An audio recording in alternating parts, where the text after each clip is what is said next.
Assalamualaikum warahmatullahi wabarakatuh. Kembali lagi dengan Bu Novi di pertemuan ke-13. Kita akan membahas materi kaitannya dengan capacity building perempuan.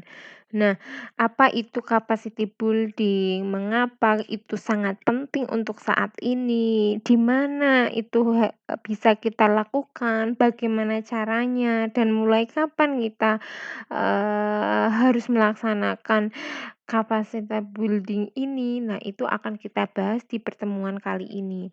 Nah, capacity building ini menurut Yuset dan Gerd George States itu menyatakan bahwa capacity itu kemampuan individu dan atau organisasi untuk dapat berfungsi secara efektif, efisien, dan berkelanjutan.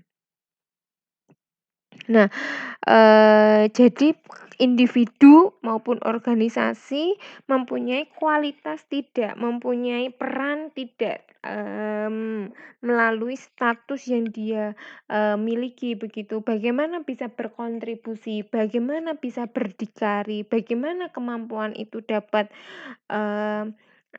mendukung kondisi di mana mereka berada. Nah, itu adalah terkait dengan capacity atau kemampuan untuk individu itu bisa survive dalam segala keadaan. Nah, ini sangat penting sekali khususnya bagi perempuan. Nah, mmm, sedangkan untuk capacity building itu sendiri, itu merupakan pendekatan holistik untuk meningkatkan pengetahuan, sikap, dan keterampilan dalam memecahkan masalah melalui berbagai kegiatan. Nah, pendekatan holistik. Holistik itu apa? Saudara ada yang tahu? He iya betul. Holistik itu adalah menyeluruh, ya. Menyeluruh secara, baik berbagai aspek kehidupan ataupun berbagai pihak yang terkait. Jadi unsur-unsur yang mempengaruhi capacity building ini semuanya harus terlibat tanpa kecuali karena capacity building ini merupakan tanggung jawab semua pihak. Untuk apa? Untuk tentunya meningkatkan dari segi pengetahuannya, terus kemudian sikapnya, bahkan sampai kepada keterampilannya. Untuk apa semua ini? Untuk memecahkan masalah melalui berbagai kegiatan yang konkret, melalui berbagai aktivitas yang dapat dilaksanakan individu di dalam masyarakat sehingga nanti, individu ini, mempunyai kebermanfaatan baik minimal terhadap diri sendiri dan syukur-syukur nanti bisa bermanfaat juga untuk, masyarakat pada umumnya. Nah, capacity building ini bukan sekedar hanya melatih, orang saja, tetapi juga satu, bagaimana pengembangan institusi itu bisa berjalan dengan baik. Nah, terus kemudian terkait dengan sumber daya manusianya juga. Nah, terkait dengan pengembangan institusi ini yang disasar, yang pertama adalah struktur dari institusi itu sendiri. Strukturnya ribet enggak ya? Strukturnya efisien tidak? Nah, itu perlu dikaji. Terus kemudian bagaimana proses di dalam institusi tersebut? Regulasinya berjalan dengan baik sesuai dengan apa yang sudah ditentukan tidak? Ya. Terus kemudian prosedur dalam mengelola organisasi tersebut, bisa berjalan secara mandirikah? Kemudian dapat dikontrol oleh publik, komunitas, itu juga menjadi, sasaran. Karena apa? Yang disasar tidak hanya, individu saja, melainkan juga, struktur organisasi yang menjadi tempat wadah untuk mengaktualisasikan diri. Jika secara institusi kelembagaan itu sudah sangat mendukung, pro begitu ya, baik secara mekanisme maupun finansial, maka tidak mungkin capacity building ini dapat berjalan dengan baik, begitu ya. Pasti optimis bisa terrealisasi. Kemudian selain itu juga, pengembangan fokus terhadap pengembangan sumber daya manusia, baik laki-laki maupun perempuan. Jadi kedua belah pihak ini juga harus mendapatkan capacity building, tidak hanya perempuan saja, tetapi laki-laki pun juga, ya. Laki-laki juga berhak untuk mendapatkan capacity building, karena membicarakan gender itu tidak hanya membahas tentang perempuan, tetapi juga tentang laki-laki. Nah, mengapa capacity building ini sangat penting? Tentunya seperti yang di awal tadi, untuk memecahkan masalah sosial yang ada di masyarakat. Ya, banyak sekali masalah sosial terutama yang terkait dengan kesetaraan gender yang harus dicari solusinya. Nah, solusinya itu, tidak hanya dari pemerintah tetapi juga dari kita melalui apa, ya melalui, peningkatan keterampilan building ini yang tentunya juga didukung oleh berbagai pihak yang ada. Nah, masalah kesetaraan, gender itu memang sangat berat, ya, yang terutama yang mengangkut keadilan gender. Nah, masalah ketidakadilan gender itu, eee, terkait dengan bagaimana pengembangan sumber daya manusianya, bagaimana organisasi tata pengelolaannya, ya, itu menjadi sangat penting untuk mendukung jalannya capacity building ini. Terlebih itu juga harus mengacu berbagai isu pengembangan kemampuan perempuan ini masih sangat, terbatas sekali sekarang ya, belum sepenuhnya bisa dimanfaatkan ya dengan baik. Masih banyak, tantangan, hambatan ya untuk ke depan dalam pengembangan, pemberdayaan perempuan. Nah, kondisinya seperti ini, ketidakadilan itu masih banyak ditemukan di tempat kerja, di masyarakat, di urusan rumah, begitu. Ini yang harus menjadi, apa namanya ya, perhatian kita bersama. Nah, masalah pengembangan kemampuan perempuan itu menjadi, apa namanya ya, menghadapi tantangan yang luar biasa, terutama masalah budaya, masalah adat atau kebiasaan, atau konstruksi sosial masyarakat yang melekat di, setiap anggota, setiap individu. Nah, budaya-budaya itu yang sudah berlangsung cukup lama dalam kurun waktu yang sangat panjang itu tidak mudah untuk, begitu saja dihilangkan, begitu saja diganti, tetapi harus melalui proses yang sangat panjang, step by step, agar apa, konstruksi sosial yang ada di masyarakat itu dapat bergeser sedikit demi sedikit dengan pengetahuan yang baru, dengan konsep yang baru, dengan berbagai informasi yang memang, sekarang di era disrupsi, di era modern itu seperti ini kondisinya ya. Sehingga budaya dan adat ini merupakan, eee, sesuatu yang butuh strategi dan apa ya, proses yang sangat panjang untuk bisa diterima kepada masyarakat. Kemudian peningkatan mutu dan pemerataan itu juga harus menjadi konsen di dalam, menghadapi masalah yang ada di, masyarakat. Pemerataan yang tidak, apa namanya ya, seimbang antar satu daerah dengan daerah yang lain itu juga harus menjadi, prioritas bersama. Nah, kemudian bagaimana metode pemecahan masalahnya, orientasinya? Nah, seperti ini teman-teman. ya, terkait dengan metode atau pemecahan masalah terhadap,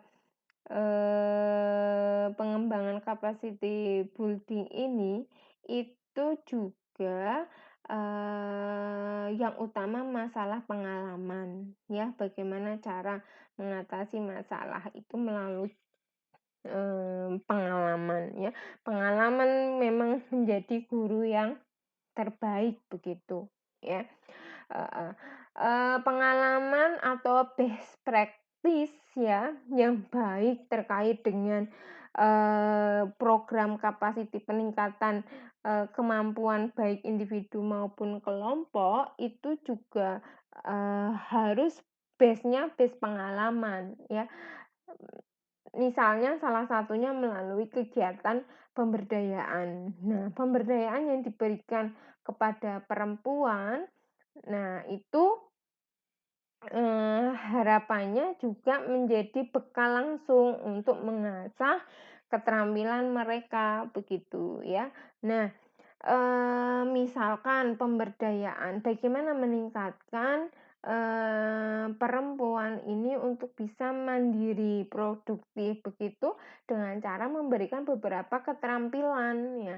Keterampilan, misalkan pemberdayaan pembuatan, keripik singkong atau, pembuatan brownies dari ubi begitu. Nah, ini juga mereka harus praktek begitu ya, diberikan pengetahuan mulai dari, pemilihan bahan baku yang berkualitas, bagaimana memproduksinya, terus kemudian bahkan, manajemen pemasarannya bagaimana, terus pengelolaan keuangannya seperti apa, itu harus diberikan kepada perempuan. Ya, itu metodenya, pengalamannya ya, mereka langsung praktek, kemudian skillnya diasah, keterampilannya diasah, bahkan sampai terjun ke lapangan. Kemudian intuitif. Intuitif itu perasaan, pemikiran yang tiba-tiba muncul, datang, tergerak hatinya untuk, "Oh, saya ingin membantu. Oh, ini saya akan memberikan program seperti ini." Dan itu biasanya tidak terencana, muncul begitu saja. Yang memunculkan siapa? Apa? Yang memunculkan adalah hati dari setiap individu itu. Bisa tergerak atau tidak, itu melalui hati, sehingga intuitif ini muncul, perasaan feeling hurt ini, muncul untuk menyelesaikan, berkontribusi, empati, simpati terhadap masalah yang ada. Kemudian otoritas dari kebijakan pemerintah ini juga, harus mampu bersinergi dengan masyarakat. Tanpa adanya kebijakan yang pro, yang mendukung, maka akan susah ya untuk dilaksanakan beberapa program yang memang efektif dalam peningkatan kapasitas building. Kemudian melalui kegiatan penelitian. Penelitian ini juga sangat penting. Melalui kegiatan penelitian diketahui bahwa, seberapa penting capacity building, apa saja yang bisa, program-program dalam bentuk apa saja capacity building ini bisa dilaksanakan begitu, seberapa, urgennya begitu, itu butuh otoritas dari, pemerintah. Mohon maaf, butuh penelitian untuk mengetahui itu begitu, ya. Terus kemudian, dalam pemecahan masalah itu ada beberapa level. Level yang pertama menentukan metode bagaimana cara menyelesaikan masalah itu. Level kedua adalah melaksanakan general problem solving methodology yang terdiri dari ada research process, evaluation process, dan development process. Nah, research process ini untuk mengetahui, need to know bagaimana, penelitian yang bisa dilaksanakan itu apa saja. Ada historical research, case research, case research ya, descriptive study, pra-eksperimen study, quasi eksperimen, eksperimen. Ini jenis-jenis metodologi penelitian yang dapat digunakan. Nah, ini juga masuk kepada level 3 operational strategy ya. Nah, kemudian evaluasi proses. Bagaimana apa yang bisa dipilih untuk mengevaluasi. Nah, konteks evaluasinya butuh need assessment ya. Kemudian input evaluasinya apa saja? Product of summative evaluation. Nah, ini evaluasi yang bisa dilaksanakan.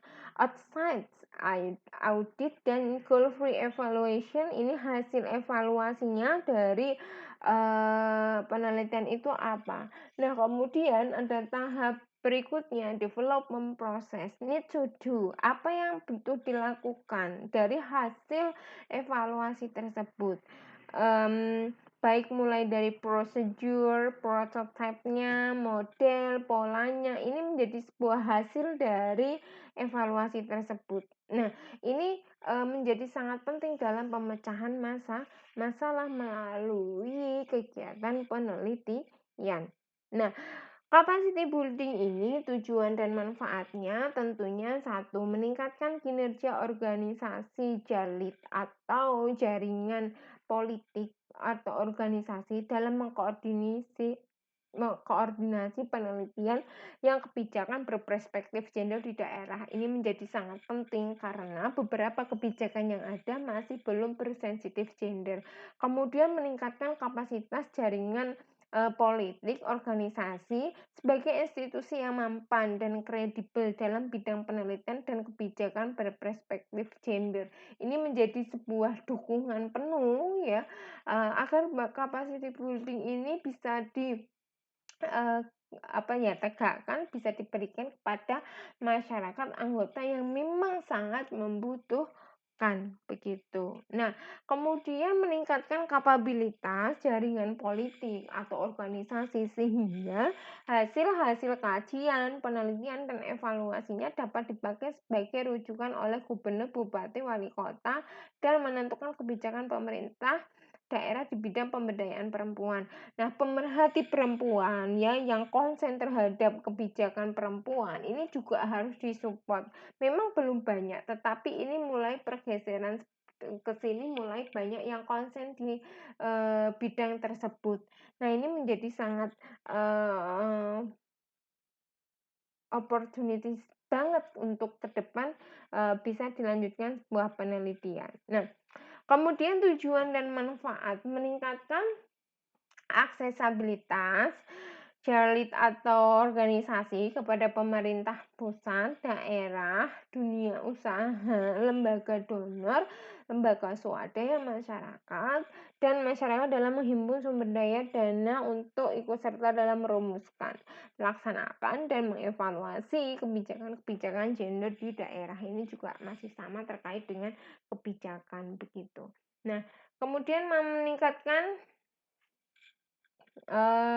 akuntabilitas pelayanan publik ya dalam merumuskan, melaksanakan dan mengevaluasi kebijakan untuk perempuan, meningkatkan sumber daya manusia ya pada jaringan politik, organisasi, sharing pengetahuan dan metodologi manajemen penelitian dengan pusat penelitian ya, Balitbank, PSW, pemberdayaan swadaya wanita dan perguruan tinggi. Nah, ini menjadi sangat penting. Mensosialisasikan kebijakan berperspektif gender kepada pemerintah pusat, kabinet baru sebagai salah satu sumber kebijakan untuk perempuan dan mensosialisasikan agenda penelitian berperspektif gender sebagai salah satu referensi kebijakan di daerah. Nah, kegiatan capacity building ini yang pertama itu memotret kondisi kinerja institusi jaringan politik itu seperti apa, bagaimana kondisinya, apa saja yang perlu dibenahi, apa saja yang perlu berikan treatment. Kemudian menetapkan prioritas pengembangan institusi, prioritas apa yang akan dilaksanakan, itu juga harus dikawal. Dan bagaimana menyusun rencana pengembangan institusi tersebut, itu juga harus dipersiapkan dengan matang. Kemudian untuk merealisasikan rencana tersebut dibutuhkan menyusun berbagai agenda, baik melalui penelitian yang sifatnya berperspektif gender. Nah, inilah kegiatan yang memang nanti melalui penelitian ini, capacity building ini bisa mulai dilaksanakan. Nah, jadi Bu Novi akan mengevaluasi kembali ya terkait dengan capacity building ini. Tadi di awal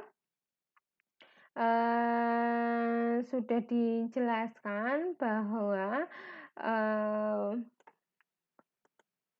ini ya, peningkatan kapasiti ini merupakan pendekatan yang memang harus secara holistik begitu ya, baik secara untuk meningkatkan pengetahuan, sikap, dan keterampilan. Jadi begini saudara,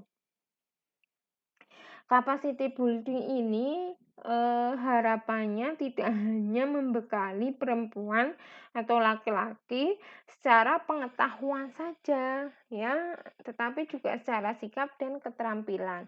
Salah contohnya seperti ini. Peningkatan capacity building yang